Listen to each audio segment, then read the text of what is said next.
ഞാൻ നിങ്ങളോടൊരു കാര്യം വളരെ സീരിയസ് ആയി ചോദിക്കട്ടെ. നിങ്ങളിൽ എത്ര പേർ സോഷ്യൽ മീഡിയ ഇൻഫ്ലുവൻസേഴ്സിൻ്റെയൊക്കെ റിവ്യൂ കണ്ടിട്ട് ഓൺലൈനിൽ നിന്നോ ഇൻസ്റ്റാഗ്രാമിൽ നിന്നോ ഒരു പ്രൊഡക്റ്റ് ഓർഡർ ചെയ്തിട്ടുണ്ട്?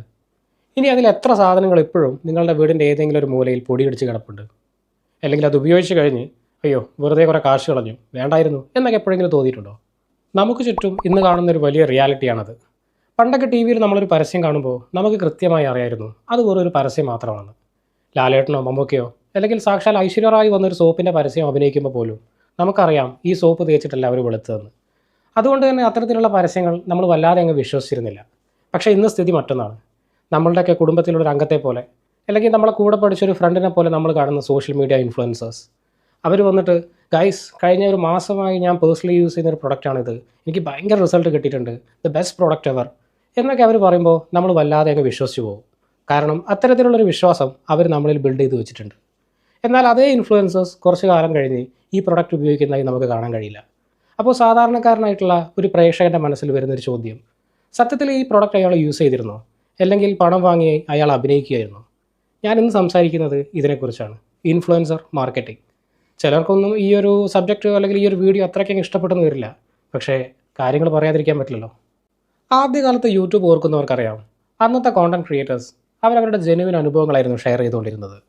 അവർക്കന്ന് വലിയ ബ്രാൻഡ് ഡീൽസ് ഒന്നും ഇല്ലായിരുന്നു. അതുകൊണ്ട് തന്നെ ലക്ഷങ്ങളുടെ കോൺട്രാക്ട്സും ഇല്ല. അക്കാരണം കൊണ്ട് തന്നെ അവരവരുടെ ഓഡിയൻസിനെ സ്വന്തം സുഹൃത്തുക്കളെ പോലെയായിരുന്നു കരുതിയിരുന്നത്. തിരിച്ച് ഓഡിയൻസും അങ്ങനെ തന്നെയായിരുന്നു.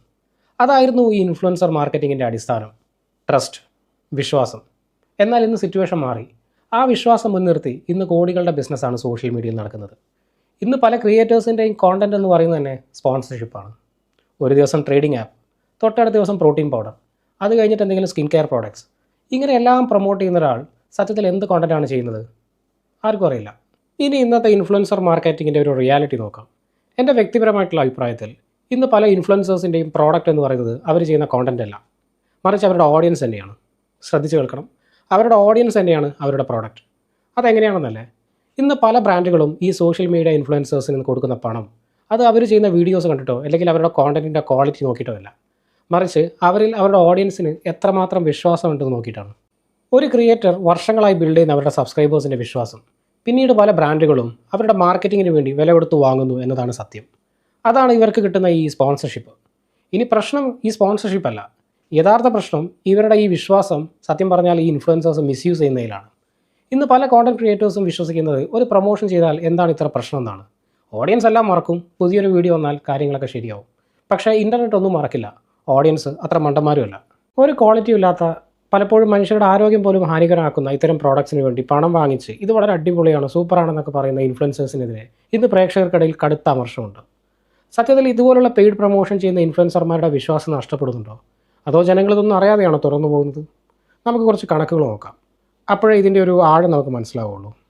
ഒരു സർവേ പ്രകാരം ഇന്ത്യയിലെ ഇൻഫ്ലുവൻസർ മാർക്കറ്റിംഗ് ഇൻഡസ്ട്രി ഏകദേശം 2000 കോടി രൂപയ്ക്ക് മുകളിലാണ്. അതിൽ വലിയൊരു പങ്കും കേരളം പോലുള്ള ഹൈലി കൺസ്യൂമർ ഡെൻസിറ്റിയുള്ള ഒരു സ്റ്റേറ്റിൽ നിന്നും. മലയാളിക്ക് ഇൻ്റർനെറ്റ് ഉണ്ട്, കയ്യിൽ കുറേ ക്യാഷും ഉണ്ട്, പരീക്ഷണങ്ങൾ നടത്താൻ താല്പര്യമുണ്ട്. ഇനി മറ്റൊരു സർവേ പ്രകാരം ഈ ഇൻഫ്ലുവൻസർ റെക്കമെൻഡേഷൻ കണ്ടു വാങ്ങിയ പ്രോഡക്റ്റുകളിൽ 70% ആളുകളും സാറ്റിസ്ഫൈഡ് ആയിരുന്നില്ല. നിങ്ങളും ചിന്തിച്ച് നോക്കൂ, 100-ൽ 70 പേർ. ഇതൊരു ചെറിയ കണക്കല്ല. എന്താണ് ഇതിനർത്ഥം? ആളുകൾ ഈ ഇൻഫ്ലുവൻസേഴ്സിനെയൊക്കെ വിശ്വസിച്ച് കയ്യിലെ ക്യാഷ് ചിലവാക്കി, പക്ഷേ പ്രോഡക്ട്സിന് വേണ്ടത്ര ക്വാളിറ്റി ഇല്ലായിരുന്നു. അപ്പോൾ പിന്നെ ആരോടാണ് ഇവർക്ക് ദേഷ്യം വരിക? കമ്പനിയോടോ? അതെ, പക്ഷേ അതിനേക്കാൾ ഉപരി ഈ ഇൻഫ്ലുവൻസർമാരോട്. കാരണം അവരുടെ വിശ്വാസമാണ് ഇവരെ എക്സ്പ്ലോയിറ്റ് ചെയ്തത്. നിങ്ങൾ ശ്രദ്ധിച്ചിട്ടുണ്ടോ, ഒരു 3-4 വർഷം മുമ്പ് വരെ നമ്മൾ കേൾക്കുക പോലും ചെയ്യാത്ത എത്രയോ പുതിയ ബ്രാൻഡുകളാണ് ഇന്ന് ഇൻസ്റ്റഗ്രാമിലും യൂട്യൂബിലും നിറഞ്ഞു നിൽക്കുന്നത്. ഈ magical fairness creams, organic hair oil, പിന്നെ ഈ 7 ദിവസം കൊണ്ട് തടി കുറയ്ക്കുന്ന ചായയോ അങ്ങനെ എന്തോ റീസെൻ്റ്ലി ഞാൻ കണ്ടിരുന്നു. അങ്ങനെ നീളുന്നു ആ ലിസ്റ്റ്. ഇതൊക്കെ എങ്ങനെയാണ് ഇത്ര പെട്ടെന്ന് ഫേമസ് ആവുന്നത്? അവർ പത്രത്തിലോ ടി വിയിലോ പരസ്യം കൊടുത്തുകൊണ്ടാണോ? അല്ല, ഇവർ ചെയ്തത് ഇത്ര മാത്രം. കേരളത്തിലെ മുൻനിര ഇൻഫ്ലുവൻസേഴ്സിന് ലക്ഷങ്ങൾ കൊടുത്ത് ഇവർ പ്രൊമോഷൻ ചെയ്യിപ്പിച്ചു. 1,00,000 ഫോളോവേഴ്സുള്ള ഒരു ക്രിയേറ്റർക്ക് 20,000 മുതൽ 50,000 രൂപ വരെയാണ് ഒരു റീലിന് കിട്ടുന്നതെങ്കിൽ മില്യൺ ഫോളോവേഴ്സുള്ള ആളുകൾക്ക് ലക്ഷങ്ങളാണ് ഇവർ ഓഫർ ചെയ്യുന്നത്. അപ്പോൾ പിന്നെ സത്യസന്ധതയൊക്കെ മാറ്റിവെച്ച് അവർ തരുന്ന സ്ക്രിപ്റ്റ് അതുപോലെ വായിക്കാൻ ഇന്ന് പല ക്രിയേറ്റേഴ്സിനും ഒരു മടിയില്ല എന്നതാണ് സത്യം. ഇനി ഈ അടുത്ത കാലത്ത് സോഷ്യൽ മീഡിയയിൽ ഏറെ ചർച്ച ചെയ്യപ്പെട്ട ഒരു റിയൽ ലൈഫ് ഇൻസിഡൻറ്റ് ഞാൻ നിങ്ങളെ ഓർമ്മപ്പെടുത്താം. കേരളത്തിലെ ഒരു പ്രമുഖ ഇൻഫ്ലുവൻസർ കുറച്ച് കാലം മുമ്പ് ഒരു ഫെയർനെസ് ക്രീമിൻ്റെ പ്രൊമോഷനായി വന്നു. ഇത് തേച്ച് കഴിഞ്ഞാൽ 3 ദിവസം കൊണ്ട് മുഖം ഫെയർ ആകും, മുഖം ഗ്ലോ ആകും എന്നൊക്കെയായിരുന്നു വാദം. ഇവരുടെ വാക്ക് വിശ്വസിച്ച് പാവപ്പെട്ട പെൺകുട്ടികളും വീട്ടമ്മമാരും രൂപ 2000-3000 ചിലവാക്കി ഇത്തരത്തിലുള്ള ഫെയർനെസ് ക്രീംസ് വാങ്ങിക്കൂട്ടി. പക്ഷേ ഫലം എന്തായിരുന്നു എന്നറിയോ? പലർക്കും സ്കിൻ അലർജി, സ്കിൻ ഡാമേജ്, അതുപോലെ തന്നെ കിഡ്നി ഫെയിലർ പോലെ ഉണ്ടായ ഇൻസിഡൻസ് ഉണ്ടായിരുന്നു. പിന്നീട് മലബാറിലെയും കോട്ടക്കലിലെയും ആസ്ട്രോ ഹോസ്പിറ്റലിലെ ഡെർമറ്റോളജിസ്റ്റാണ് കണ്ടെത്തിയത് ഈ ഫെയർനെസ് ക്രീമിൽ മാരക അളവിൽ ഹെവി മെറ്റൽസ് ആയിട്ടുള്ള മെർക്കുറി, ലെഡ് എന്നിവ അടങ്ങിയിട്ടുണ്ടായിരുന്നു എന്നത്. പക്ഷേ ഇൻഫ്ലുവൻസർ എന്ത് ചെയ്തു? അവരുടെ പോസ്റ്റിൻ്റെ കമൻറ്റ് സെക്ഷൻ ഓഫ് ചെയ്ത് പിറ്റേ ദിവസം പുതിയൊരു കമ്പനിയുടെ ലിപ്സ്റ്റിക്കിൻ്റെ പ്രൊമോഷനായി വന്നിരിക്കുന്നു. ഫെയർ ആവുന്നുണ്ട് അവർ, പക്ഷേ പിന്നീട് അവർക്ക് നിർത്താൻ പറ്റുന്നില്ല. നിർത്തി കഴിഞ്ഞാൽ കൂടുതൽ ഡാർക്കായിട്ട് അവർ വരിക, പിന്നെ മുഖത്ത് നിറയെ കുരുക്കൾ വരുന്നു, പിന്നെ സ്കിന്നിൽ തന്നെ ഇഞ്ചുറി ഒക്കെ വരുന്നുണ്ട് ഇത് നിർത്തുമ്പോൾ. അപ്പോൾ അവരത് കണ്ടിന്യൂസ് ഒരു അടിമപ്പെടുന്ന പോലെ അത് യൂസ് ചെയ്യേണ്ടി വരുന്നു. അപ്പോഴേക്കും അത് കിഡ്നിനെയും ബാക്കി അവയവങ്ങളെയും ബാധിക്കുന്നു എന്നാണ് ഇപ്പോൾ നമ്മൾ കണ്ടെത്തുന്നത്. ഇനി ഞാൻ എൻ്റെ ഒരു പേഴ്സണൽ എക്സ്പീരിയൻസ് പറയാം. കുറച്ച് വർഷങ്ങൾക്ക് മുമ്പ്, കൃത്യമായി പറഞ്ഞാൽ കൊറോണ കാലഘട്ടത്തിൽ, സാമ്പത്തികമായും മാനസികമായും സ്ട്രഗിൾ ചെയ്തിരുന്ന എനിക്ക് കുറച്ച് ഫൈനാൻഷ്യൽ ഫ്രീഡം ഉണ്ടാക്കി തരാൻ ഒരു സോഷ്യൽ മീഡിയ ഇൻഫ്ലുവൻസർ വന്നു.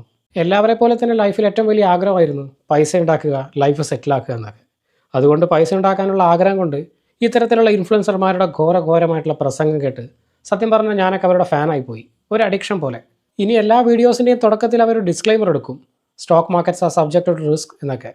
അതായത് 100% ആളുകൾക്കും തോൽവി സാധ്യതയുള്ള ഒരു വീഡിയോ ആണ് അവർ നമ്മളെ പഠിപ്പിക്കുന്നത് എന്ന് അർത്ഥം.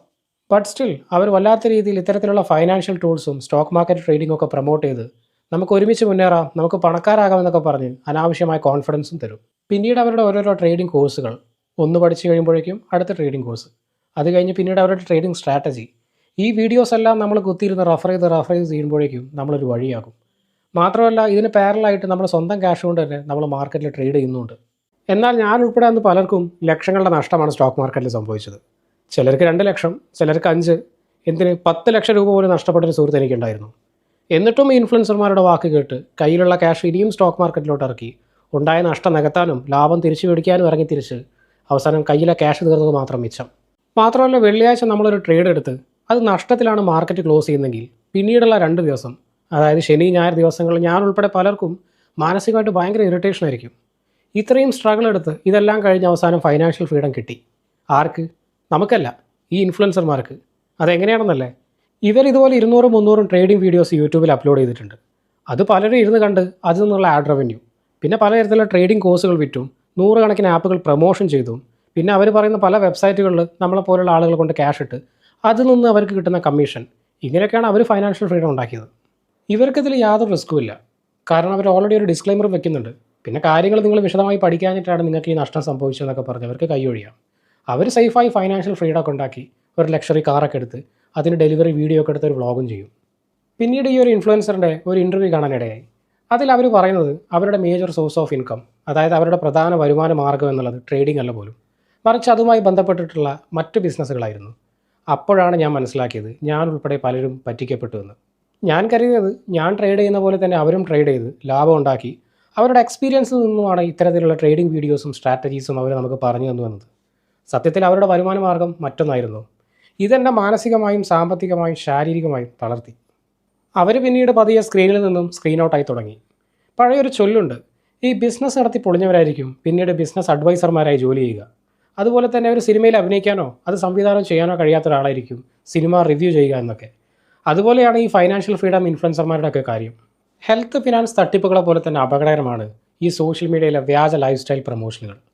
നമുക്കറിയാം, ഇന്ന് സോഷ്യൽ മീഡിയയിൽ നമ്മൾ കാണുന്ന പല ആഡംബര ലൈഫുകളും അത്രയ്ക്ക് അങ്ങ് റിയലിസ്റ്റിക് അല്ല. ഈ ലക്ഷറി കാറുകളും ട്രിപ്പുകളും നമ്മളവർ കാണിക്കുന്നുണ്ടെങ്കിൽ കൂടെ അതൊന്നുകിൽ EMI, അല്ലെങ്കിൽ സ്പോൺഷിപ്പ്, അല്ലെങ്കിൽ ക്രെഡിറ്റ്.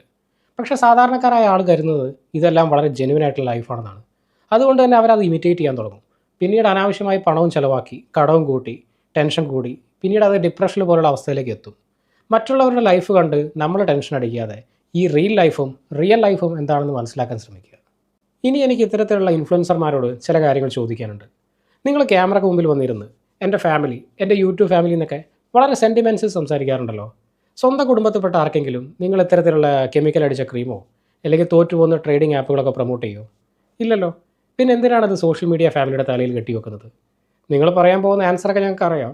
ഇത് ഞങ്ങളുടെ ജോലിയാണ്, ഞങ്ങൾക്കും ജീവിക്കേണ്ടതെന്നൊക്കെ. തീർച്ചയായും ജീവിക്കണം. നല്ല പ്രോഡക്റ്റും സർവീസും പ്രൊമോട്ട് ചെയ്ത് ജീവിക്കണം. ലോകത്ത് ഒരുപാട് ഇൻഫ്ലുവൻസർമാരുണ്ട് നല്ല പ്രോഡക്റ്റ് പ്രൊമോട്ട് ചെയ്യുന്ന. അവരാരും നെഗറ്റീവ് ഇമ്പാക്റ്റ് ഉള്ളൊരു പ്രോഡക്റ്റ് കാശിന് വേണ്ടി പ്രൊമോട്ട് ചെയ്യാറില്ല. ഗവൺമെൻറ്റിൻ്റെ പുതിയ നിയമപ്രകാരം ആസ്കി ഗൈഡ് ലൈൻസ്, അതായത് അഡ്വർടൈസിംഗ് സ്റ്റാൻഡേർഡ്സ് കൗൺസിൽ ഓഫ് ഇന്ത്യയുടെ നിയമപ്രകാരം ഏതൊരു ഇൻഫ്ലുവൻസറും പണം വാങ്ങി ചെയ്യുന്ന വീഡിയോ ആണെങ്കിൽ അതിൽ പെയ്ഡ് പ്രൊമോഷൻ അല്ലെങ്കിൽ അഡ്വർടൈസ്മെൻറ്റ് എന്ന് കൃത്യമായി കാണിച്ചിരിക്കണം. അല്ലെങ്കിൽ ലക്ഷങ്ങൾ പിഴയും അക്കൗണ്ട് ബാൻ ചെയ്യാനും നിയമമുണ്ട്. എന്നിട്ടും ഇത് പലരും ഒളിച്ചു വെച്ചാണ് ചെയ്യുന്നത്. അവസാനമായി എനിക്ക് പറയാനുള്ളത്, പെയ്ഡ് പ്രൊമോഷൻ എന്നതൊരു തെറ്റല്ല. ബ്രാൻഡ് ഡീൽസിലൂടെ ഒരു ക്രിയേറ്റർ പണം സമ്പാദിക്കുന്നതും തെറ്റല്ല. പക്ഷേ ഒരു മോശം പ്രോഡക്റ്റ് പണത്തിന് വേണ്ടി നല്ലതാണെന്ന് പറയുന്നത് തെറ്റാണ്. അതുപോലെ തന്നെ ഓഡിയൻസിൻ്റെ വിശ്വാസം അത് എക്സ്പ്ലോയിറ്റ് ചെയ്യുന്നത് അതിലും വലിയ തെറ്റ്. ഇന്ന് സോഷ്യൽ മീഡിയയിൽ ഏറ്റവും വലിയൊരു അസറ്റ് എന്ന് പറയുന്നത് നിങ്ങൾ ഇൻഫ്ലുവൻസർമാരിലുള്ള ഓഡിയൻസിൻ്റെ വിശ്വാസമാണ്. കാരണം നിങ്ങളെ വൈറലാക്കിയത് യൂട്യൂബ് അൽഗോരിതമോ നിങ്ങളെ വളർത്തിയത് ബ്രാൻഡ് ഡീൽസോ അല്ല. നിങ്ങളെ വളർത്തിയത് അതേ ഓഡിയൻസിൻ്റെ അതേ വിശ്വാസമാണ്. ഈ വിഷയത്തെക്കുറിച്ച് നിങ്ങളുടെ അഭിപ്രായം എന്താണ്? എന്താണെങ്കിലും write down in the comments below. See you on the next video. Thank U.